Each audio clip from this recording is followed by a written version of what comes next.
Hello everyone, so nice to have you with us today.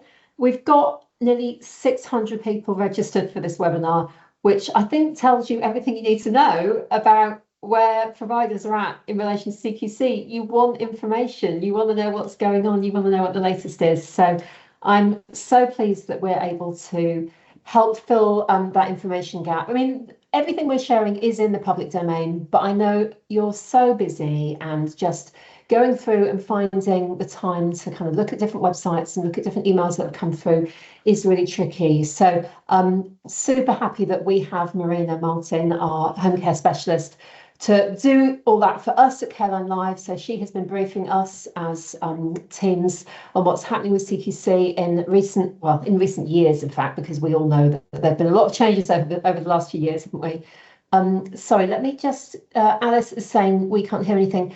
Can other people just confirm in the chat thread that you can hear me, please? I can hear you, Alice. Thank you, Alice. Perfect. So, Natalie, if you could just reply to Alice and say everyone else can hear, so perhaps she just needs to check her, speaker settings and that kind of thing.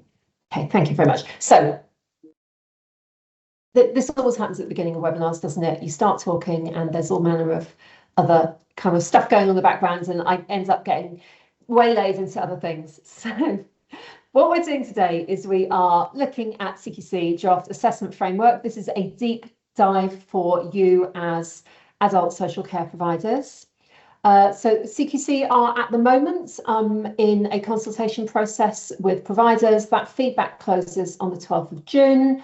But what we've tried to do here is pull together what we know about what is likely to be coming up, based on what CQC have told us themselves. And as I say, that stuff is all in the public domain, and we've made that, we're making that available to you. So Marina, if you could just drop to the next slide. I'll just introduce the people that we have with us. So I'm Marie, I'm the head of marketing at CareLineLive.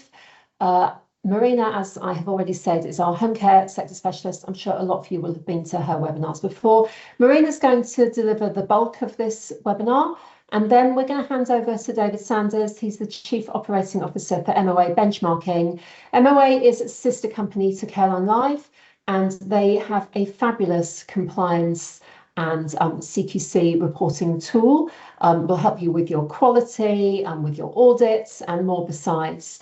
So we wanted to kind of give you some tools that will help you as CQC changes, because the thing is, if you're doing it by yourselves at the moment, changes made to CQC and you've suddenly got to make a load of changes. Whereas if you're working with MOA, MOA will do all of that for you in the way that it does audits. For people that are CareLineLive customers, MOA is available to you as part of your subscription.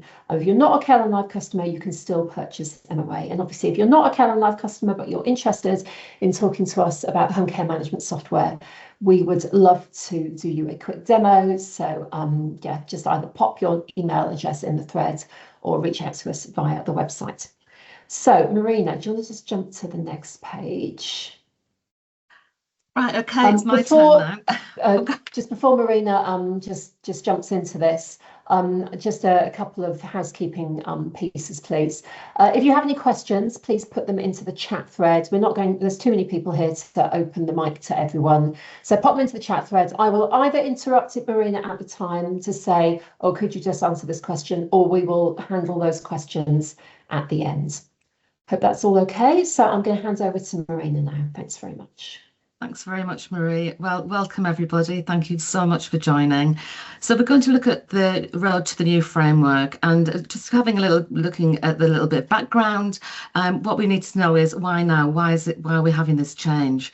So in 2024, the new single assessment framework was introduced, and it was a one universal model for all sectors, using very, very broad quality statements. And in terms of change, it was sort of a breath of fresh air for some providers, because the previous way of inspecting, there were over 300 subsections and 300 questions to answer and to look at, and it was very overwhelming. So it was thought that this way of this continual assessment was going to be very good.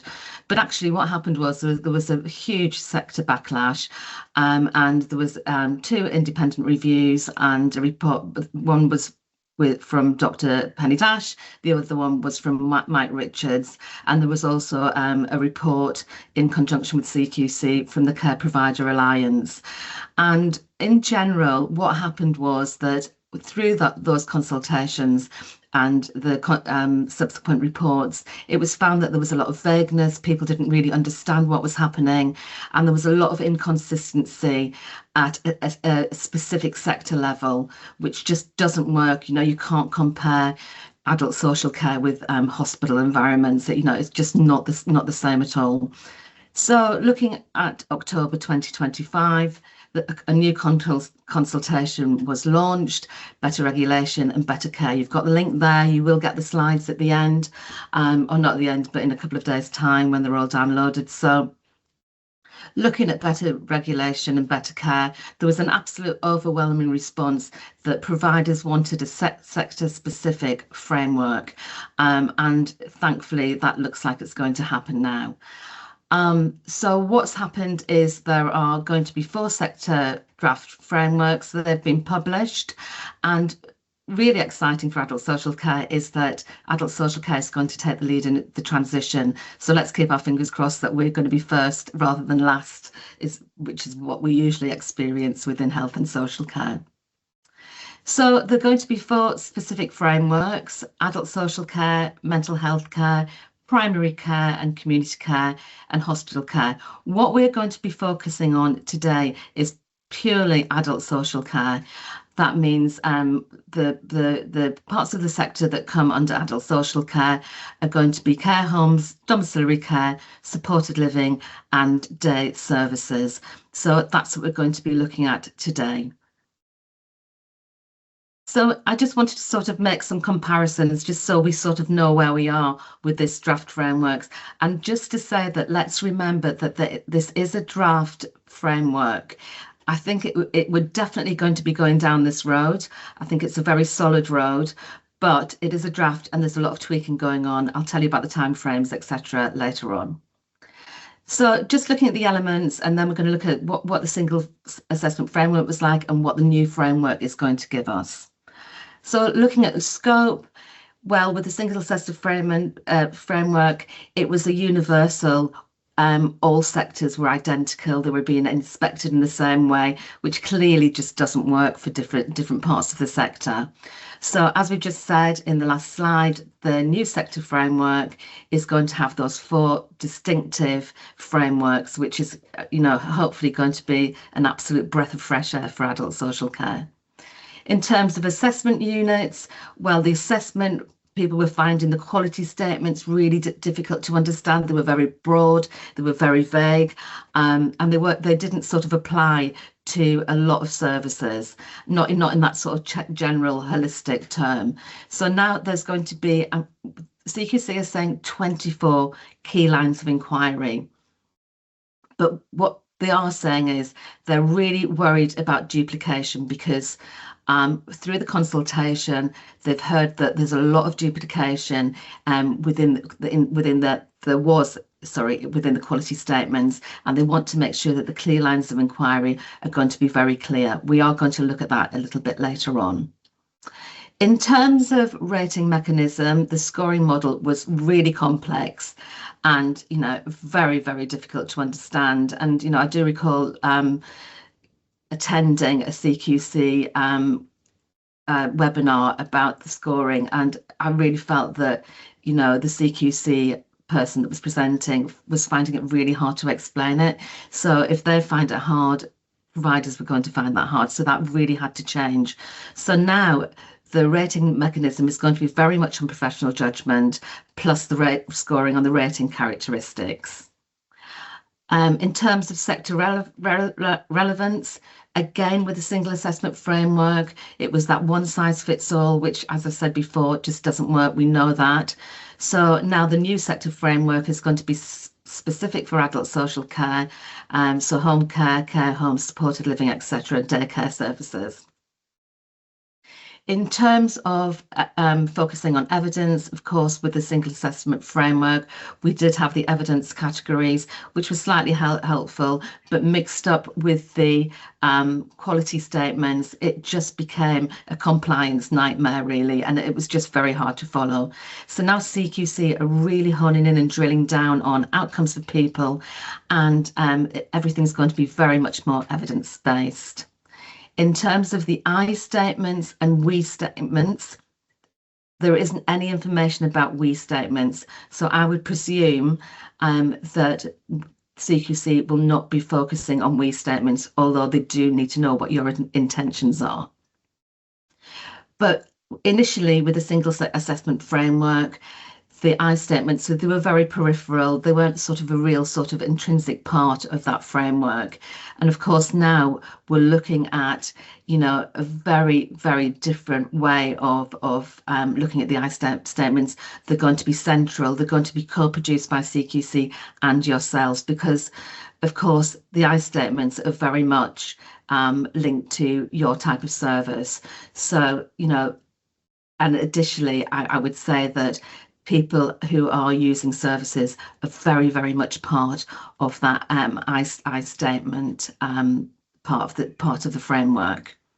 And then rating clarity, which is equally as important as everything else. And, you know, we all very much rely on the ratings for all sorts of reasons, you know, reputation, bringing new business, cultural identity, etc., etc. So with the single assessment framework, inspectors were rating sort of independently, and providers didn't really understand what was happening with the ratings and how the inspectors were really coming to the conclusions that they were coming to. So now there are going to be defined characteristics for each Chloe, and I'm going to go through that with you as we go through this PowerPoint and presentation. In terms of report length, often with a single assessment framework, the reports are very lengthy, in the region of 20 pages plus, which is absolutely far too much for people to have to trawl through. So now the target is, you know, it's still quite hefty, but it's a 12 to 14 page report, which we're hoping is going to be much clearer, and they're going to be much shorter. So looking at the anatomy of the framework, I just want to talk a little bit about the key questions and key lines of inquiry, because in past years, the key lines of inquiry was sort of the key questions, weren't they? But this is how it's going to work. So we're going to have the 5 key questions. They're going to stay the same as the single assessment framework. We call them key questions. So what we know and love: safe, caring, effective, responsive, and well led. And this is unchanged. This has been the sort of whole philosophy and ethos of CQC right the way through since 2015. I statements have really come from consultation with Think Local at Personnel and Making It Real. If you want to read that report, you're very welcome to click on the link when you do receive the slides. And the thing with the I statements is that they are produced with people with lived experience, so they're very real. And they keep the person that's using the service right in the centre of that service, very much person-centred care for every assessment judgment, which is absolutely fantastic. So just bear in mind that those I statements are going to be a really intrinsic part of this whole framework. Rating characteristics are going to stay the same in terms of outstanding, good, require improvement, and inadequate. And the key lines of inquiry are going to be like the key questions, the quality statements. They're going to underpin the key questions. So you've got your key lines, your key questions, and then your key lines of inquiry, giving you more detail. We'll talk a little bit about that a little bit later on. So the 5 key questions, they are unchanged, but they're now going to be sector specific. So for adult social care, I've taken a look at them, and this is going to be very specific for you as providers. So if we just look at, say, the key question of safe, CQC are going to be looking at risk management, safeguarding, medication management, infection protection and control, premises, which obviously for domiciliary care, it means people's homes, how we're making sure that people are safeguarded within their own homes and that staff are safeguarded, and incident and concern reporting. Now, what I will say to you is that there's a lot of guidance around this, which we'll be looking at later. And CQC have done a great job, as far as I can see, about really guiding us through what they're actually looking for. So again, just to reiterate, there are 24 key lines of inquiry, but CQC are still looking at that number. So when you're looking at the key lines of inquiry, you're really looking at what good care looks like. Do you have a shared understanding of quality? Are you supporting, your staff to reflect on their performance? CQC want you to see that you're reducing inequalities within your service, and encouraging providers to meet more than the minimum standard. So really, you're going to be looking at how you're supporting improvement, how you're embedding a culture of improvement within your service. So the question that you need to be asking yourself is, say, if we look at effective as an example, how does the service assess and monitor care needs? How does the service plan and cover care to meet needs? How do you ensure that staff have the right knowledge and skills and competencies? How does everything work within your organisation? How do you monitor and improve outcomes? And how do you manage end-of-life care? So it's really important that you are asking yourselves these questions and that you're evaluating your service constantly. And talking about evaluation, that's one thing that the Scottish providers and Welsh providers are always looking at. It's one of their main features of their regulatory compliance is self-evaluation constantly through their compliance. My advice on this, just looking at the key lines of inquiry, is make sure that you and your staff you particularly as leaders need to be very au fait with regulations, the key lines of inquiry, the CLOEs, the fundamental standards, but you really need to engage your staff with that and make sure your staff know and embed improvement, as I said before, improvement and development through your service. And there is a quote from Chris Badger, and he said, what they want to see is if a client has a complaint, for instance, they say it to you and then you get on with it and sort it out directly. You don't sit on it for months. We're going to look at that a little bit later as we go through the PowerPoint. So the I statements, I don't want to go through that too much again. We've talked a little bit about it, but again, it's drawn from the Making Real framework, co-produced by Think Local Act Personnel. And again, it's all about that lived experience.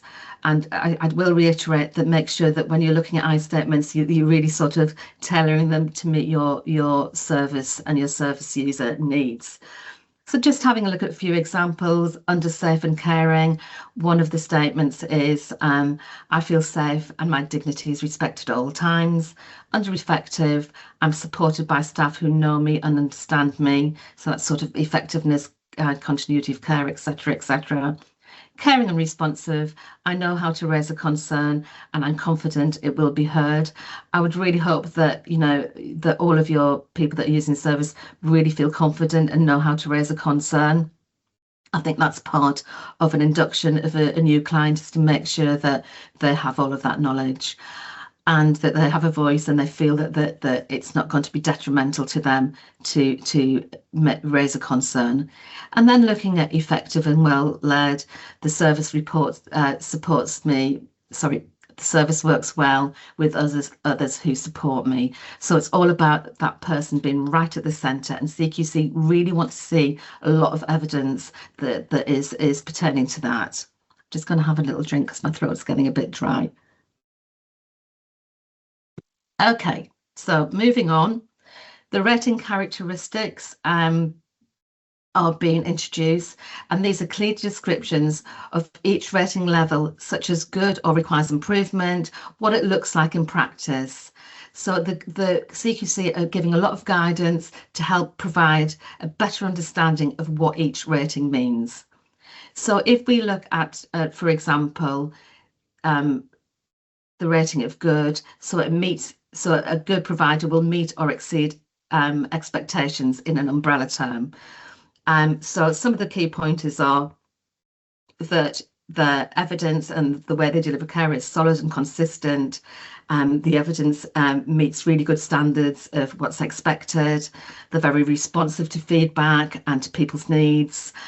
Staff demonstrate the right skills, knowledge and values, and risk management is proactive and not reactive.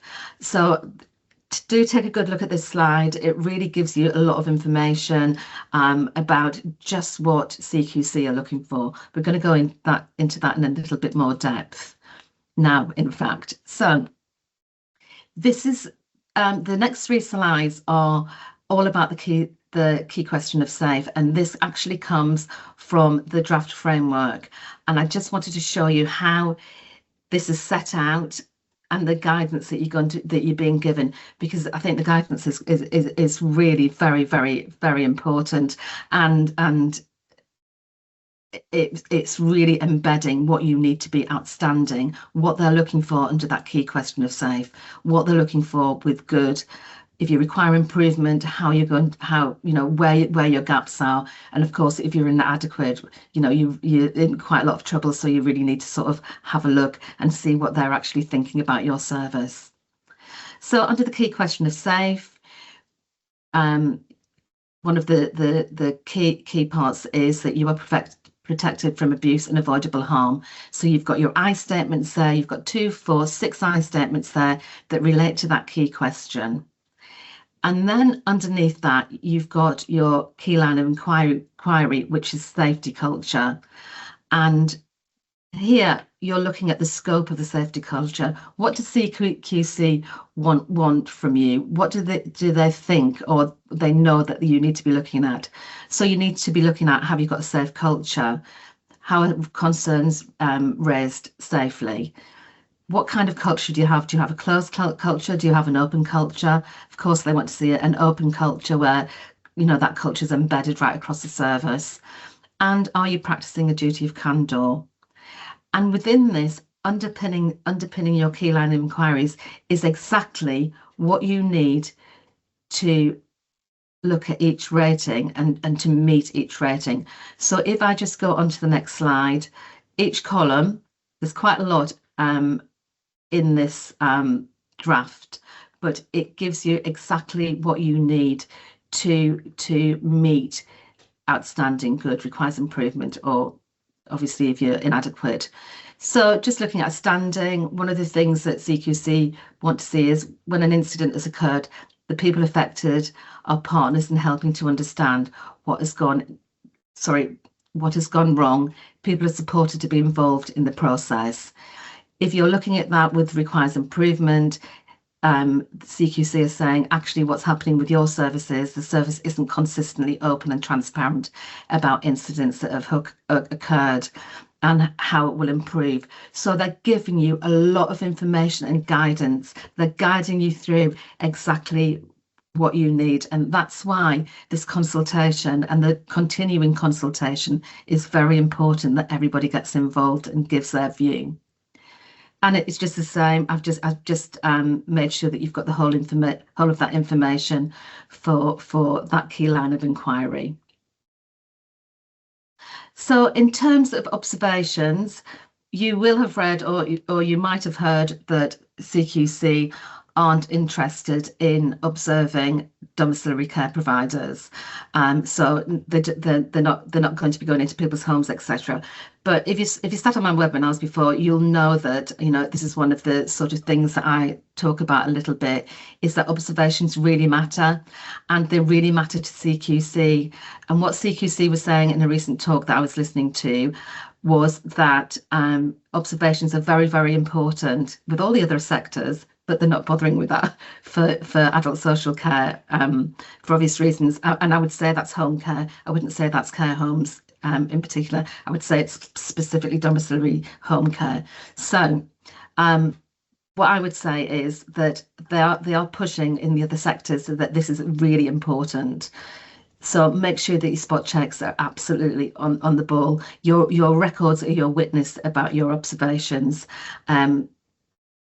So if they're not making direct observations, CQC are definitely going to be looking at all your record keeping in terms of and your digital records actually in terms of how you're monitoring, how you're looking at compliance, how you're monitoring skill sets, etc. Any gaps in that, tell a story about your service. So they're going to be looking at staff competencies, and that must be proven. So in terms of the gaps telling a story, if you do an appraisal for a member of staff, say a carer, and you decide that within that appraisal, what your goals are going to be for next year is that perhaps that member of staff is really keen to do their level 3 and you agree to that, you need to show CQC that has been done and that has been processed and it's been monitored and that person has been supported. So don't for a minute think that observations don't matter, even if you hear that. CQC are definitely wanting to look, they're going to look at that, and that's going to come under your regulations 12, 17 and 18, and all about well-led, good staffing and safe care and treatment. So really do keep that in mind. One of the things CQC are saying is that technology is bridging all the gaps. If you're not using the correct technology or you're still using paper, please do have a look at CareLineLive, for instance. Obviously, I'm going to say that, but CareLineLive, or technology that's going to meet your needs. So moving on, I did talk about You Said We Did. So I listened to a panel about the new changes last week or the week before, and Chris Badger, who is the Chief Inspector of Adult Social Care for CQC, gave some really nice tips for looking at being outstanding within this new framework. And one of the things he did say, and as I said before, you said we did. So if a client or a carer or any member of staff comes to you with a problem, with an issue within the service, you need to act on that straight away. CQC will really like that. They want to see you act. They want to see issues being resolved immediately, and they want to see how that process works. So for instance, if you're a CareLineLive user or actually an MOA user, there's incident and concerns reporting that really take you through a really strong process with how you met the key lines of inquiry and the key questions, and also, how you've managed the incident and what lessons you've learned. And from those lessons learned, of course, that you can show CQC how you've developed your service as you sort of move through looking at those incidents and those investigations. So Chris Badger was also saying, always be inspection ready. So in today's world, within adult social care, within home care, you can always be inspection ready. And actually, it is an expectation that, you're not scrambling at the last minute like people did years ago, services did years ago, and people were up all night and all the rest of it, and all weekend trying to get ready for an inspection. That's not how it should be. Everything should be embedded in your culture. Everybody should be aware of exactly what they should be doing, what the processes are, and just make sure that your service is inspection ready, so it doesn't become that awful stressful scenario that people used to go through some years ago. Use technology. CQC are really keen on using technology. A little bit ironic in terms of that their technology has had such a bumpy start, but saying that, they're very, very keen on digital social care records right across all the services. They want to see person-centred care, but they want to see person-centred excellence. Chris Badger was absolutely adamant about this part of the person-centred care being absolutely high quality and excellent. They want to know about what differences you're making in people's lives. So are you reaching the goals? Are you reaching the agreed outcomes? How are you demonstrating this? Feedback's absolutely huge. And it was absolutely intrinsic with the single assessment framework as well. But within MOA, which is our sister company, they have a great feedback module where you can collect all of your feedback. It's absolutely wonderful. So, get that feedback, use that feedback, and show CQC, showcase your service and what improvements you're making from that feedback. They definitely want to see best practice, and they love to see innovation and people thinking about outside the box and doing things that are a little bit different, but with demonstrable outcomes, not just doing things on a limb. They want to see everything documented and the great outcomes. Obviously, risk reduction is always going to be great for CQC and for yourselves, actually. If you're reducing risk, it's a fantastic thing. And as I keep saying, they're going to be looking at your culture. They're going to be talking to your staff. They want to see, you demonstrating that you've got collaboration within your teams, and that people can come to you as leaders, that you've got an open door policy, etc., etc., and that staff are actually empowered to have a voice. So what's coming up later this year? Well, it's all a little bit sketchy, but we have got some actual proper dates and timelines. So just going to go through this a little bit.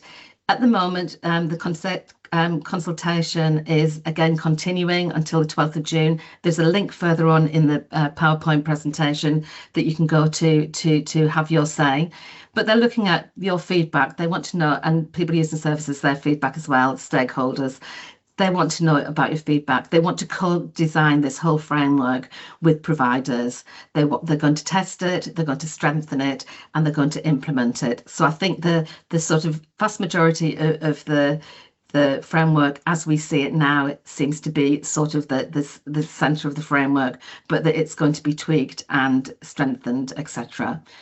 So getting back to the survey that they're doing, by the 12th of June, get onto that survey, do it. That's the closing date. So that would be great if you want to have your say. In June 26th, they're going to have 4 national sector-specific focus groups for stakeholders and providers. I don't know how they're going to advertise that, or are they going to have chosen, or if they're going to have chosen people within those focus groups. I don't know yet. I'll definitely fill you in as we get to know more information as the weeks go by. They're co-designing a new digital technology and software to support the whole regulatory process, which could only be a good thing because that's been a real pain point for them. And they just want to engage, they want to test the framework, they want to strengthen it and redefine it, and then it will be launched as the new framework as time rolls on. So implementation, etc. I'm going to go to the next slide and we'll just have a little chat about the timeline. So CQC staff have been very instrumental in this consultation, and they've given feedback, and they want the intention to be, from their perspective, in terms of providers, that CQC is demystifying what the key questions, quality statements are, and simplifying reports and improving report quality, and definitely reducing inspection times. So that's feedback, and I'm sure there's been a lot more feedback from CQC as well. But they're very, very keen to see that.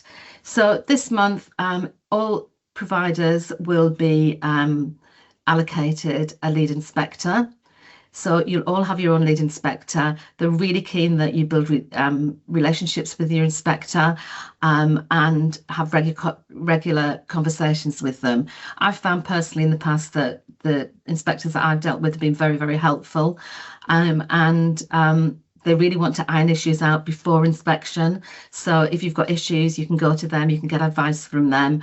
And we just hope that that's just going to be right across all of the sectors. Then by the end of May, all senior managers will also be adult social care specialists, which again is a fantastic thing for this part of the sector. May, June time, I'm going to take a punt and think it's going to be June, because there's an awful lot going on in May. They're going to be piloting different approaches. So what they're going to do is they're going to have a cohort of good providers, and they will be testing, the providers that are rated good, and they will be testing the new framework on them. And again, I just want to reiterate that they're really going to be focusing on people's experiences and outcomes, and that's something that you just really need to keep in mind. I know a lot of you do anyway, but getting that feedback, focusing on the I statements, etc., is absolutely pivotal. And then by November 2026, they are going to have dedicated adult social care teams. So hopefully all providers will have a team that they can connect with in a variety of ways. That hasn't been ironed out yet, so it'll be interesting to see what they actually come up with. So what should providers do right now? Well, read the draft framework if you get time. I know you probably haven't got time, but you've got the link there if you want to have a look at it. Try and familiarise yourself with the whole leadership team and your teams with the key questions and the Chloes and the rating characteristics, just to give yourself some idea of what CQC are looking for. I talked a little bit about the Scottish and Welsh self-evaluation. I think that's a really good thing to look at. So look at the Chloes and look at the key lines of inquiry and judge your service. Excuse me, my throat's going again. Okay, just judge your service against those quality statements. If you do some kind of gap analysis, you'll be able to see, where you've got some gaps, and also make sure that you've got all of the information that you need for delivering great evidence to CQC. Again, as we've talked about, submit your feedback to CQC by the 12th of June. You've got the link there. And review your digital records. Make sure that you're using the correct technology, because if you're using the correct technology, you get a lot of data insights. You can really sort of drill down into your service, which will give you a lot of strength and credibility with CQC, because they'll know that you're monitoring your service, you're looking at that data, and you're using that data to make improvements. Prepare your team. That's really important. It's no good the senior management team or the management team knowing everything about CQC and what's happening, and then your carers and your office staff don't know anything. So don't know anything or know very little. So I think it's really important to look at those regulations, Regulation 12, Regulation 17 and Regulation 18. Make sure that your staff are really well trained. They know how to speak to CQC when they come in for inspection. One of my tips is that when you've got an office team, often the office team don't really know a lot about social care and about the actual delivery of social care and the pain points. And what I've always done is made sure that my office team were qualified, well, not qualified, but they had a good understanding of safeguarding and medication management, at the very least, infection control as well. And I think that's really important, because when they're fielding calls, they really need to sort of know when a safeguarding issue occurs. So it's really, really good if they have that sort of base knowledge, and fantastic for CQC as well. The other thing is embedding in your culture continuous improvement and a sense of collaboration. So there's an open door, you collaborate, you work well, you've got focus groups within your service, you've got forums to give your carers a voice, etc. Whatever you do, I'm sure you do some fantastic things. And just one last thing that CQC are really, really keen to see is positive risk taking. So how do you manage positive risk taking? And if somebody say wants to do, we used to, when I was teaching inductions, we used to quote this lady from, I think it was Plymouth, and she was called Daredevil Doris, and she was 99 and she wanted to do a abseil down a building. And we used to discuss, was that good for her? Was that positive risk taking? And it was also a really, really good conversation about the importance of supporting people to take those risks that are going to make their life a little bit more fulfilled. Anyway, I hope that's been helpful. If you've got any questions, I'm really happy to take questions at the end. And I'm going to hand over to Dave Saunders at MOA Benchmarking. Actually, Marina, I think before we hand over to Dave, there's just a couple of questions that I think would be good to ask you, if that's all right. One question is, how do you collect the I statements? Well, CQC are giving you the I statements. So if we go back to that slide, first slide, if you look here, you've got your I statements here. So I feel safe and I'm supported to understand and manage any risks. I know what to do and who I can contact when I realise that things might be at risk of going wrong or my health condition is worsening. So you've got your I statements here. CQC are giving you what they're expecting you to sort of be thinking about.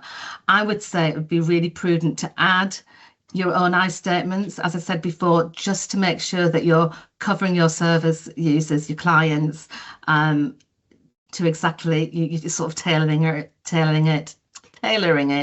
to their needs. Does that make sense? It does to me. Clifton is asking, now this may not be an answer that we can give with the people that from CareLineLive we've got on this call, but we can definitely put them on to support. Where do you put the evidence of key lines of inquiry on CareLineLive itself? I think that's a question for support, but I would be looking at the journals. But I would ask you, could you contact the support team to see what they advise? That would be really helpful. Thank you. Stephen Boyd has also, this is not for you, Marina, but it's just asking whether anyone would be willing to share current quality statements, sharing their knowledge and best practice without disclosing anything confidential, of course, and how they are evidencing I statements. So, you know, he's looking for a critical friend. He's got an email address there. So if you would like to support another provider in this, please reach out to Stephen. And can I just say, can we just remember that the terminology has changed? So we haven't got the quality statements anymore. We've got the key lines of inquiry replacing the quality statements. Thank you. Yes, it's important that we all start to move. It's just trying to get your head around the different terminology. Absolutely. And then Charlene is asking, what is the plan around planned CQC inspections for this year? Will they be inspected under the current framework or post-June? Are we expecting them to use the new framework? Well, I would say for definite, currently they're still using the single assessment framework, and the implementation, we're not quite sure. I don't know whether they're going to, because they're going to be piloting it with a cohort of good providers. So I think we've just got to wait and see. As I understand it, they are sticking with the single assessment framework for now, but they're looking to sort of implement this new draft, or not the draft, but the fully fledged adult social care framework as quickly as they can. So it's a very difficult question to answer, but I do know that they are inspecting under the single assessment framework currently. Thank you very much. Okay, so we had another question. Are we going to get the slides? Yes, you will get the slide deck. We will email that out to everyone, as well as a copy of the recording. Dave, I'm going to hand over to David Sanders now, who is the Chief Operating Officer at MOA Benchmark, so sister company to CareLineLive. Rather than me explain what MOA is again, I'm going to just let Dave do that for you. Dave, are you here? Can we add you? I am. Can you hear me? Lovely. We can hear you. Excellent. I can't see you, but we can definitely hear you. Look, to be honest, that's probably for the best, frankly. But as long as I can be heard, that's the main thing. I can see you now. Thank you. Thanks, and good afternoon, everybody. The MOA benchmarking product is one that's it's included for CareLineLive customers for renewals that are coming through as of this month. It's also something that's available as a standalone product and a standalone suite of tools for anybody who's not a CareLineLive customer at the minute as well. But it keys into the broader CQC and compliance requirements across providers in a number of ways, and particularly the transition that we're going through at the minute with the incoming new frameworks. There's a few questions that we've had asked in the chat and some things that Marina has spoken today spoken to today around the process for kind of gathering evidence of your compliance, and specifically with our questions around how you store evidence of your compliance along the CLOEs and things of that nature.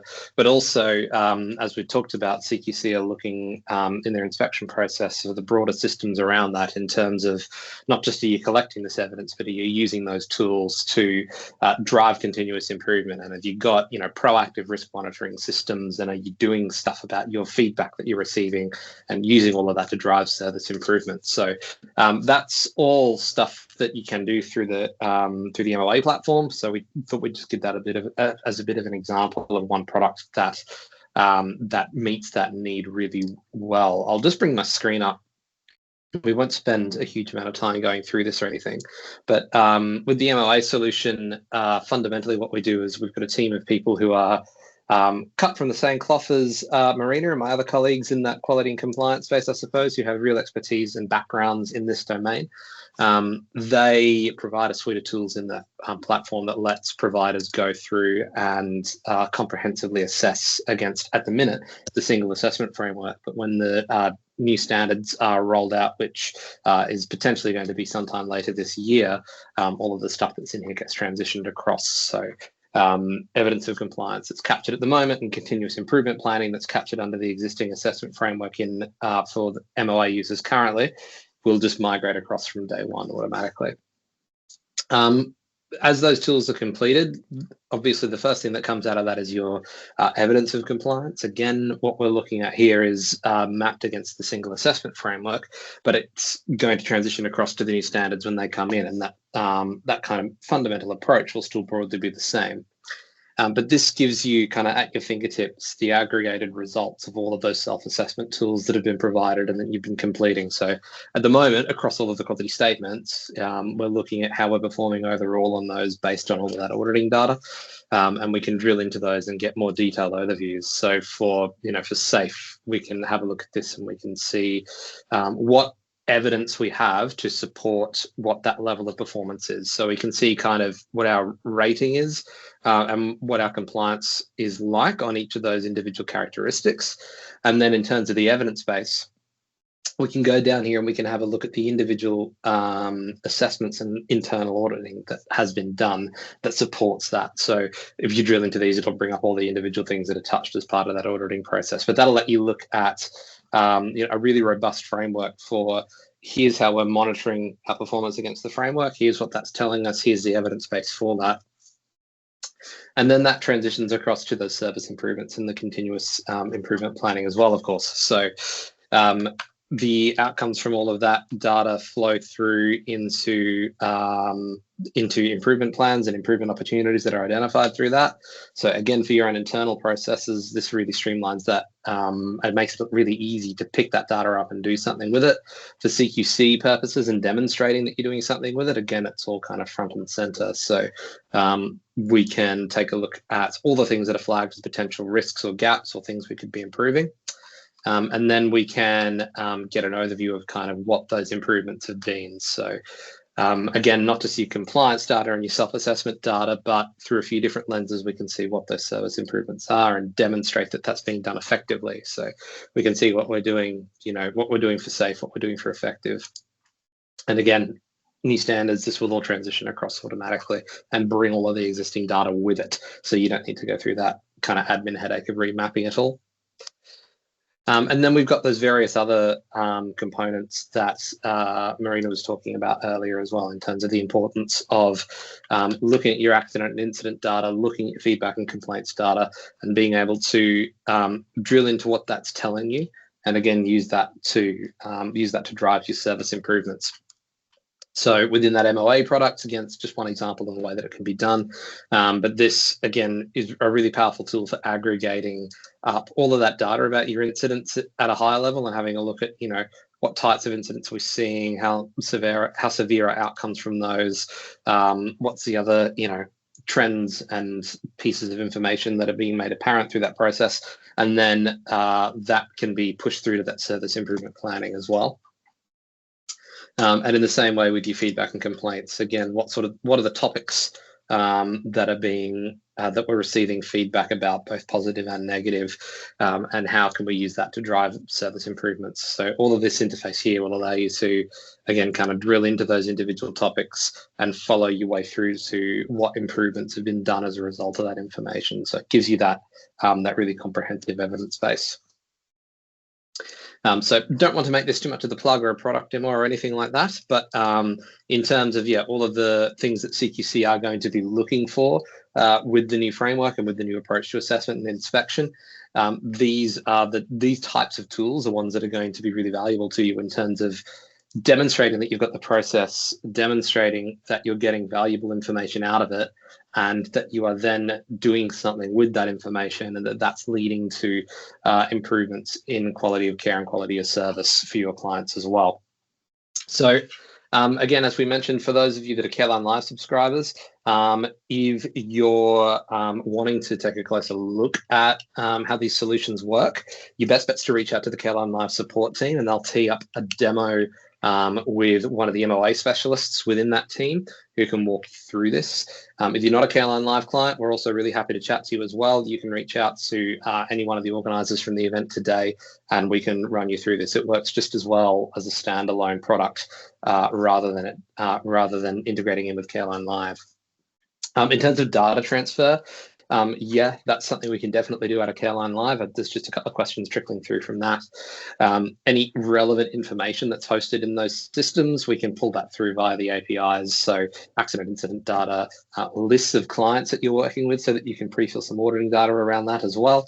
All of that can flow between the two systems. They work really cohesively together.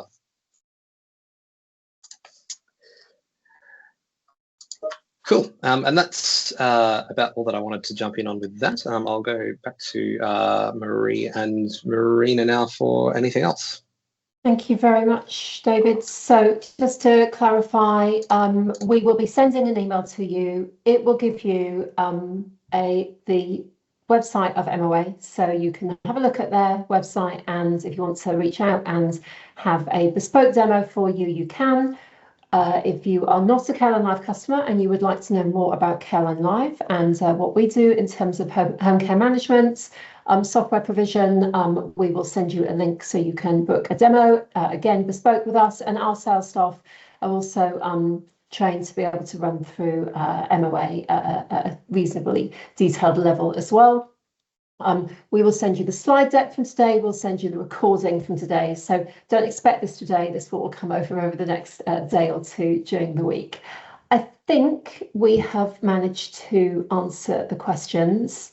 There was one, as a CareLineLive subscriber, how do we book an assessment by MOA? Is there an additional charge for the service? So if you're currently a customer with CareLineLive and you've not got MOA rolled out to you yet, it will come naturally to you as part of your annual subscription change, you know, when you resubscribe for the next year. If you want to have MOA before that, please just let support know and we can get you access to MOA sooner if you would prefer, which obviously makes a lot of sense with all these CQC changes. Dave, what are you going to say? I was just going to say, the other thing I'd say about existing CareLineLive clients that are wanting to move on to MOA, as Marie said, that'll roll in kind of naturally at your next renewal.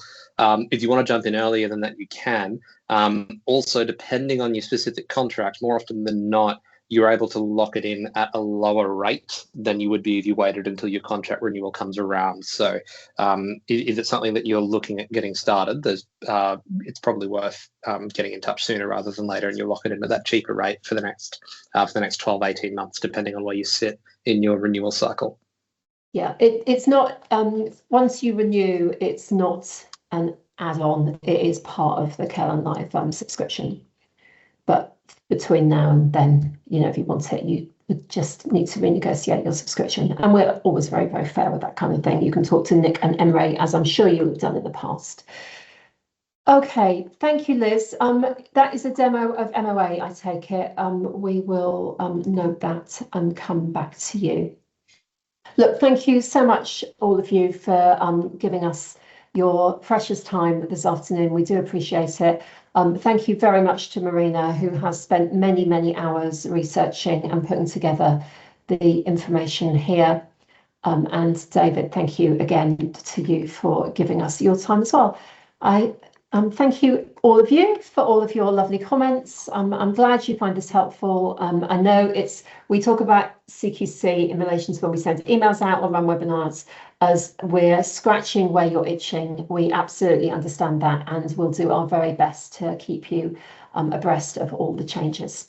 So I'm going to close the meeting now, and thank you very much again for joining us. Bye-bye then. Bye.